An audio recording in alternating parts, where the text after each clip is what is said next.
আলাইকুম সবাইকে, আপনাদের সাথে আছি আমি আরিফা। প্রিভিউতে যে ভিডিওটি দেখতেন এই সাউন্ডটি দিয়ে এই এডিটিংটি বর্তমানে টিকটকে বেশ ভাইরালে রয়েছে। সো আজকের এই ভিডিওর মাধ্যমে আমরা জানবো এই এডিটিংটি কীভাবে করা যায়। তো এই এডিটিংটি করতে হলে আমাদের প্রয়োজন হবে CapCut অ্যাপ্লিকেশন, প্রয়োজন হবে একটি 10 মিউজিক, 10 ভিডিও ক্লিপ, একটি ওভারলে। সব কিছুর লিঙ্ক আপনি ভিডিও ডিসক্রিপশনে পাবেন, সেখান থেকে জাস্ট ডাউনলোড করে নেবেন। তো ডাউনলোড শেষে আমরা সরাসরি CapCut অ্যাপ্লিকেশনটি ওপেন করব এবং CapCutে আসার পরে উপর থেকে নিউ প্রজেক্টে যাব। দেন হচ্ছে আমরা ভিডিওস অপশন থেকে আমাদের ডাউনলোড করা 3 সেকেন্ডের যে ভিডিও ক্লিপটি এর উপর টাচ করে নিচ থেকে অ্যাড করে দিব। এরপরে সামনের দিকে চলে আসবো, ইন্ডিংয়ে ওয়াটারমার্কের উপর টাচ করে এখান থেকে নিচ থেকে ডিলিট করে দিব। এরপরে সামনে থেকে প্লাস আইকনে চাপ দিব। এরপরে ফটোস অপশনে আসবো, আর ফটোস অপশন থেকে আমাদের পছন্দের 12টা পিকচার আমরা সিলেক্ট করে নিব। সো পিকচারগুলো সিলেক্টের পরে নিচ থেকে আমরা অ্যাড বাটনে ক্লিক করে এটাকে অ্যাড করে নিব। এরপরে ফরম্যাট অনুযায়ী আমাদের প্রত্যেকটা পিকচার আমাদের জুম করে নিতে হবে যদি জুম করা না থাকে। তো এখান থেকে আমরা প্রত্যেকটা পিকচার ফুল স্ক্রিন করে নিব। ওকে, তো পিকচারগুলো ফুল স্ক্রিনের পরে আমরা ভিডিওর স্ট্রেট পজিশনে চলে আসবো এবং এখান থেকে অ্যাড অডিওতে যাব এবং এক্সট্রাক্ট অ্যাডে যাব। এরপরে আমাদের যে মিউজিকটির উপর টাচ করে নিচ থেকে ইম্পোর্ট সাউন্ড অনলিতে টাচ করে দিলে মিউজিকটি অ্যাড হয়ে যাচ্ছে।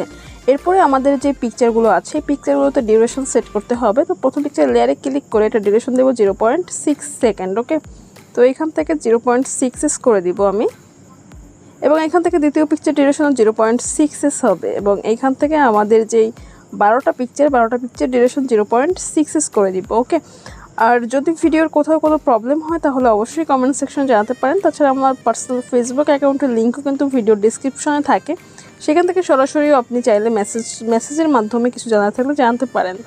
ওকে, তো এইভাবে আমরা আমাদের 12টা পিকচার ডিউরেশন 0.6s করে দিব।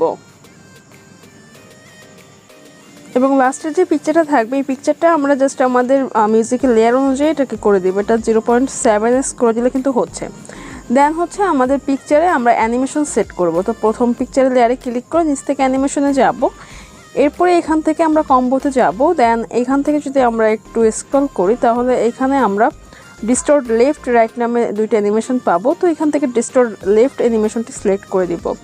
একইভাবে আমাদের প্রত্যেকটা পিকচারে আমরা ডিস্টর্ট লেফট অ্যানিমেশনটি আমরা অ্যাপ্লাই করে দিব। সো আমাদের এখানে প্রত্যেকটা পিকচারে ডিস্টর্ট লেফট অ্যানিমেশনটি অ্যাপ্লাই করে দিব। ওকে, সো এরপরে আমরা এখান থেকে রাইট বাটনে ক্লিক করে দিব। সো এরপরে আমাদের ভিডিওতে আমরা একটা ট্রান্সফর্ম অ্যাড করবো, জন্য যে কোনো একটা মাইনাস আইকনে ক্লিক করবে, যে সাদা বক্স দেখতে পাচ্ছে এই পিকচারের এই বক্সে ক্লিক করব এবং এইখান থেকে আমরা নিচ থেকে যদি একটু দেখি তাহলে এখান থেকে কিন্তু ব্যালেন্স নামে যে ইফেক্টটা পেয়ে যাবো, এটার উপর টাচ করব। টাচ করে নিচ থেকে অ্যাপ্লাই টু অলে ক্লিক করে রাইট বাটনে ক্লিক করে দিব। তাহলে এই ইফেক্টটা প্রত্যেকটা পিকচারে কিন্তু অ্যাড হয়ে যাচ্ছে। দেন হচ্ছে আমরা আমাদের ভিডিওর অর্থাৎ আমাদের পিকচারের স্ট্রেট পজিশনে আসবো এবং এখান থেকে ব্যাকে যাচ্ছি। এরপর নিচ থেকে ওভারলেতে যাব। এরপরে এখান থেকে আমরা অ্যাড ওভারলেতে ক্লিক করব। দেন আমরা এখান থেকে ভিডিওস অপশনে আসবো এবং ভিডিওস অপশনে আসার পরে আমাদের এখানে যে 30 সেকেন্ডের ওভারলেট এটার উপর টাচ করে নিচ থেকে অ্যাড করে দিব। এরপরে আমরা এটাকে জাস্ট হচ্ছে ফুল স্ক্রিন করব। দেন হচ্ছে ফুল স্ক্রিন করার পর নিচ থেকে স্প্লাইসে ক্লিক করব।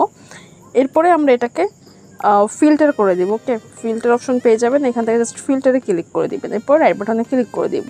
এরপরে আমাদের ভিডিওর পরবর্তী অংশ যতটুকু থাকবে যে ওভারলেটা এতটা আমরা কাট করব। তো জাস্ট এখানে এসে আমরা নিচ থেকে স্প্লিটে ক্লিক করব। দেন নিচ থেকে ডিলিট অপশনে ক্লিক করে এটাকে ডিলিট করে দিব। তো আমাদের ভিডিওটা একেবারে কমপ্লিট। যেহেতু কপিরাইট সমস্যা আছে, সো আমরা কপিরাইট সমস্যার জন্য মিউজিকটি হাইড রেখে ভিডিওটি প্লে করে দেখছি কেমন হয়েছে। ওকে,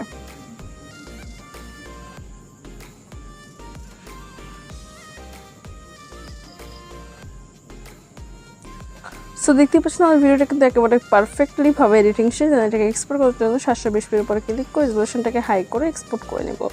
তো আজকের ভিডিও পর্যন্ত, পরবর্তী ভিডিওতে খুব শীঘ্রই দেখা হচ্ছে। ভালো থাকবেন, সুস্থ থাকবেন, সে পর্যন্ত আল্লাহ হাফেজ।